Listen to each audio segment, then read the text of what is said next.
നെഹമ്യാ അധ്യായം 7. മതിലിൻ്റെ പണി തീർന്നു.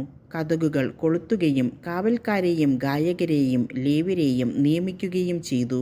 ഞാൻ എൻ്റെ സഹോദരൻ ഹനാനിയെയും കോട്ടക്കാവൽക്കാരുടെ അധിപനായ ഹനാനിയായെയും ജെറുസലേമിൻ്റെ ഭരണമേൽപ്പിച്ചു. വിശ്വസ്തതയിലും ദൈവഭക്തിയിലും ഹനാനിയ അതുല്യനായിരുന്നു. ഞാൻ അവരോട് പറഞ്ഞു, വെയിൽ മൂക്കുന്നതുവരെ ജെറുസലേമിൻ്റെ കവാടങ്ങൾ തുറക്കരുത്. കാവലുള്ളപ്പോൾ തന്നെ വാതിലുകൾ അടച്ച് കുറ്റിയിടണം. ജെറുസലേം നിവാസികളെ ആയിരിക്കണം കാവൽക്കാരായി നിയമിക്കുക. അവർ താന്താങ്ങളുടെ ഭവനത്തിൻ്റെ എതിർവശത്ത് സ്ഥാനമുറപ്പിക്കണം. തിരിച്ചുവന്ന പ്രവാസികൾ. നഗരം വലുതും വിശാലവുമായിരുന്നു, നിവാസികൾ വിരളവും. വീടുകൾ പണിതിരുന്നില്ല. ശ്രേഷ്ഠന്മാരെയും നായകന്മാരെയും ജനത്തെയും വിളിച്ചുകൂട്ടി അവരുടെ വംശാവലി തയ്യാറാക്കുവാൻ ദൈവം എന്നെ പ്രേരിപ്പിച്ചു. ആദ്യം മടങ്ങി വന്നവരുടെ വംശാവലി ഗ്രന്ഥം ഞാൻ കണ്ടെത്തി. അതിൽ ഇപ്രകാരം എഴുതിയിരുന്നു: ബാബിലോൺ രാജാവായ നബൂഖദ്നേസർ പിടിച്ചുകൊണ്ടുപോയവരിൽ സ്വനഗരങ്ങളിൽ മടങ്ങിയെത്തിയവർ. അവർ ജെറുസലേമിലും യൂദായിലെ നഗരങ്ങളിലും മടങ്ങിയെത്തി. സെറുബ്ബാബേൽ, യെശുവ, നെഹമ്യ, അസറിയ, റാമിയ, നഹമാനി, മൊർദെഖായി, ബിൽഷാൻ, മിസ്പേരത്ത്, ബിഗ്വായി, നേഹൂം, ബാന എന്നിവരുടെ നേതൃത്വത്തിലാണ് അവർ വന്നത്.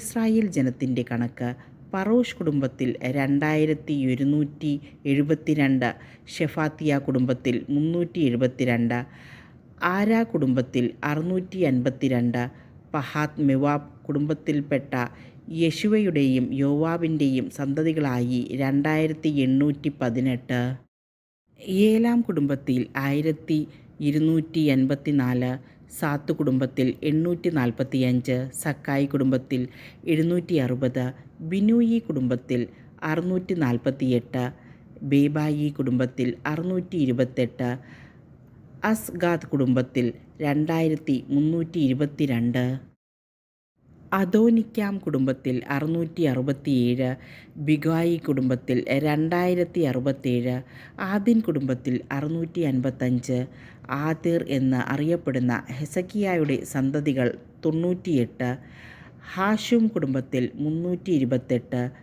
ബസായി കുടുംബത്തിൽ 324, ഹാറിഫ് കുടുംബത്തിൽ 112, ഗിബയോൻ കുടുംബത്തിൽ 95, ബത്ലഹേമിലെയും നെതേഹാഫിലെയും പുരുഷന്മാർ 188, അനാത്തോത്തിലെ പുരുഷന്മാർ 128, ബേത്ത് അസ്മാവെത്തിലെ പുരുഷന്മാർ 42, കിര്യാത്ത് യെയാറിം, കെഫീറ, ബേറോത്ത് എന്നിവിടങ്ങളിലെ പുരുഷന്മാർ 743, റാമായിലെയും ഗേബായിലെയും പുരുഷന്മാർ 621, മിഹ്മാസിലെ പുരുഷന്മാർ 122, ബഥേലിലെയും ആയിയിലെയും പുരുഷന്മാർ 123, മറ്റേ നെബോയിലെ പുരുഷന്മാർ 52, മറ്റേ ഏലാം കുടുംബത്തിൽ 1254,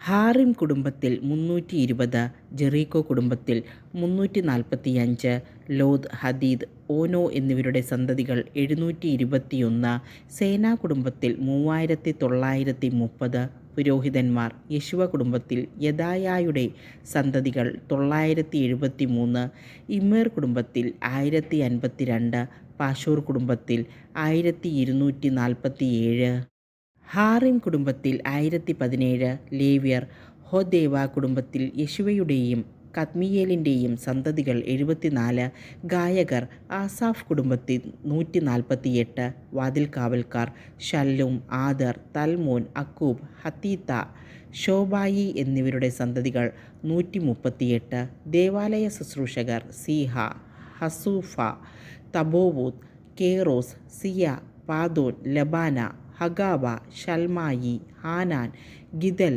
ഗാഹർ, റയായ, റസിൻ, നെക്കോദ, ഗസാം, ഉസ, പസേയ, ബേസായി, മെയൂനിം, നെഫൂഷേസിം, ബക്ബുക്ക്, ഹക്കൂഫ, ഹർഹൂർ, ബാസ്ലിത്ത്, മെഹീദ, ഹർഷ, ബർക്കോസ്, സിസേറ, തേമ, നെസിയ, ഹക്കീഫ എന്നിവരുടെ സന്തതികൾ.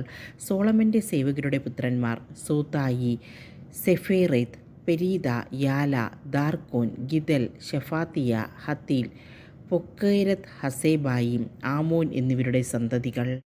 ദേവാലയ ശുശ്രൂഷകരും സോളമൻ്റെ സേവകന്മാരുമാകെ 392 പേർ. തെൽമേല, തെൽ ഹർഷ, കെരൂബ്, അദോൻ, ഇമ്മർ എന്നിവിടങ്ങളിൽ നിന്ന് വന്നവരാണ് താഴെ പറയുന്നവർ. എന്നാൽ തങ്ങളുടെ കുടുംബമോ കുലമോ കൊണ്ട് തങ്ങൾ ഇസ്രായേല്യരാണെന്ന് തെളിയിക്കാൻ അവർക്ക് സാധിച്ചില്ല. ദലായ, തോബിയ, നെക്കോദ എന്നിവരുടെ സന്തതികൾ 642. പുരോഹിതന്മാരുടെ പുത്രന്മാർ ഹൊബായ, ഹക്കോസ്, ബർസില്ലായി എന്നിവരുടെ സന്തതികൾ. ബർസില്ലായി കുടുംബക്കാരുടെ പൂർവികൻ ഗിലെയാദുകാരൻ ബർസില്ലായിയുടെ പുത്രിയെ വിവാഹം ചെയ്തതിനാലാണ് അവർക്ക് ആ പേര് ലഭിച്ചത്. വംശാവലി പട്ടികയിൽ പേരില്ലാത്തതിനാൽ അവരെ അശുദ്ധരായി കരുതി പുരോഹിത ഗണത്തിൽ ഉൾപ്പെടുത്തിയില്ല. ഉറീമും തുമ്മീമും ഉള്ള ഒരു പുരോഹിതൻ വരുന്നതുവരെ വിശുദ്ധ ഭോജനത്തിൽ പങ്കുചേരുന്നതിൽ നിന്ന് ദേശാധിപതി അവരെ വിലക്കി. ജനമാകെ 40,360 പേർ. ഇതിനു പുറമെ അവരുടെ ദാസീദാസന്മാർ 7,337 പേരും ഗായികാഗായകന്മാരായി 245 പേരുമുണ്ടായിരുന്നു. 736 കുതിരകളും 245 കോവർ കഴുതകളും 435 ഒട്ടകങ്ങളും 6,720 കഴുതകളുമുണ്ടായിരുന്നു. കുടുംബത്തലവന്മാർ ദേവാലയ നിർമ്മാണത്തിന് സംഭാവനകൾ നൽകി.